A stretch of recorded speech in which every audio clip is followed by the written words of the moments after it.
Welcome back to Bee's Travelogue, episode 28.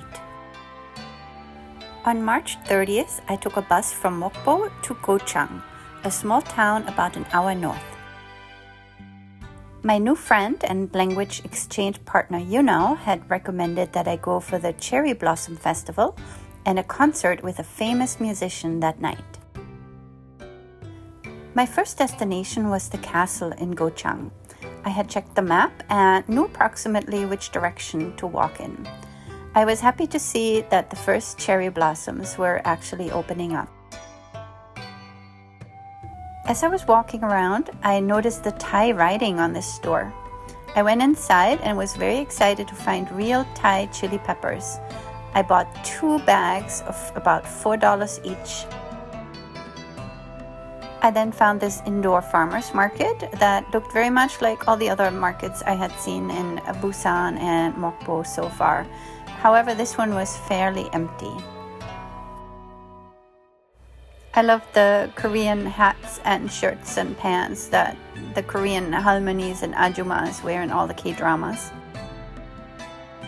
Outside were fresh vegetable stands and lots of restaurants opening up in the street. I finally reached the area with the castle. First, there were these very new hanok buildings and beautiful camellia trees again. I had never seen camellia trees until I got to Korea, so I was always excited when I saw them. I think the cost to go into the castle was 3,000 won, about $2.50. Outside the castle, before paying and entering, there was this building that at the time I didn't realize was a regular folk building that you can see in many of the cultural villages around Korea. I saw buildings like this on Jeju Island and also in Nagan Upsong Cultural Village near Suncheon. This building was a museum that I meant to go into, but I ended up not having enough time on both of my visits to Gochang. The tradition at this fortress is that women can place a palm-sized stone on their head and especially during a leap year, February month, circle the castle 1, 2, or 3 times for better health, longevity, or entering heaven. The stairs to the castle walls are very steep. Instead of going straight up the walls, I walked inside and came to this map first that showed me exactly the layout of the castle. From the gate, I walked around this wall and then on a footpath through the forest until I reached the outer wall and came to a beautiful view of the city of Gochang.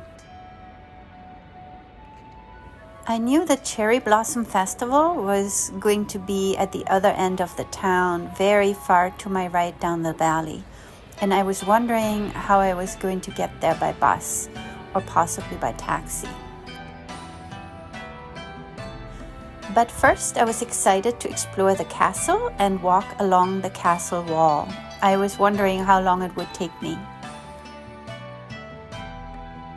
As you can see from the photos, the wall was about 2 yards wide, and on the left to the outside, it was a pretty steep drop if you were to fall off, and then on the inside, there was a gentle slope into the forest. The clouds had slowly disappeared and it turned out to be a beautiful blue sky day, although it was still fairly chilly. One of the reasons why the cherry blossoms had not fully opened yet in many places.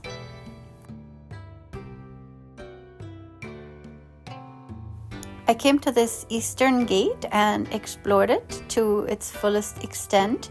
There were lots of openings where you could look down into the valley and see the city, and I just imagined what it might have been like for the warriors staying up here and making sure that no enemies came to attack.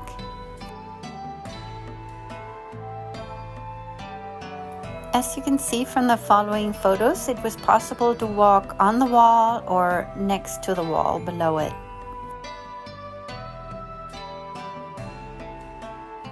Once the wall turned and moved parallel to the south, we had a view of the southern valley, which included a lake.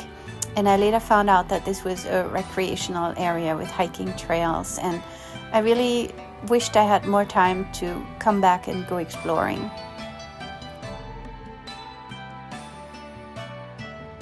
When I walked on the western part of the wall, it suddenly ended. There was a marker that we had to get off the trail and walk through the forest. At that point, I saw these beautiful azaleas, and then I came to this huge bamboo grove. I walked inside a little bit, but I wasn't sure whether it was allowed to get off the trail and move through the bamboo, so I just walked in a little to take some pictures. As you'll find out in a little bit, my visit to the castle was cut short, and so I ended up coming back later in the year to explore it a little bit more. And at that point, I ended up going deeper into the bamboo grove. Not only was it allowed, but there were really pathways and sign markers and descriptions explaining about the bamboo.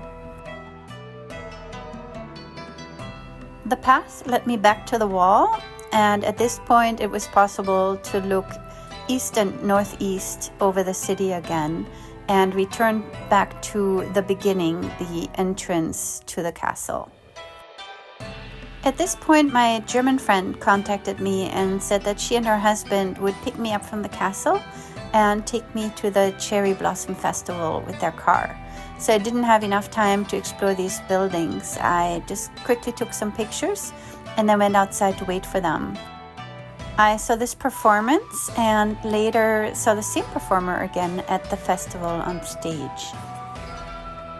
I was really hungry and ordered some food that I thought would be fish-free, as I don't really eat fish, but at the very end it was covered in fish flakes.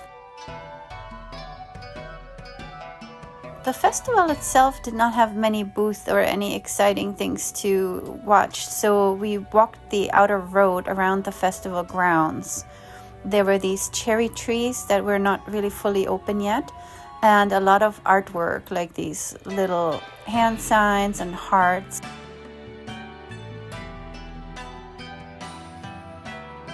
I liked this road with umbrellas, and then we came to this area where two performers were singing, and they were doing a really good job. I really enjoyed the performance. After several songs, we started walking again, came past these beautiful flower arrangements, some fake, some real flowers. We walked to the center of town and then decided to stop at a restaurant and have a little bit of food because everybody was getting hungry at this point. So we had some jjajangmyeon, which is noodles covered in some kind of dark brown onion sauce, which was very good. For dessert, I bought myself marshmallow-covered ice cream. Please join me for episode 29 for the Cherry Blossom Festival in Mokpo. Thank you for watching.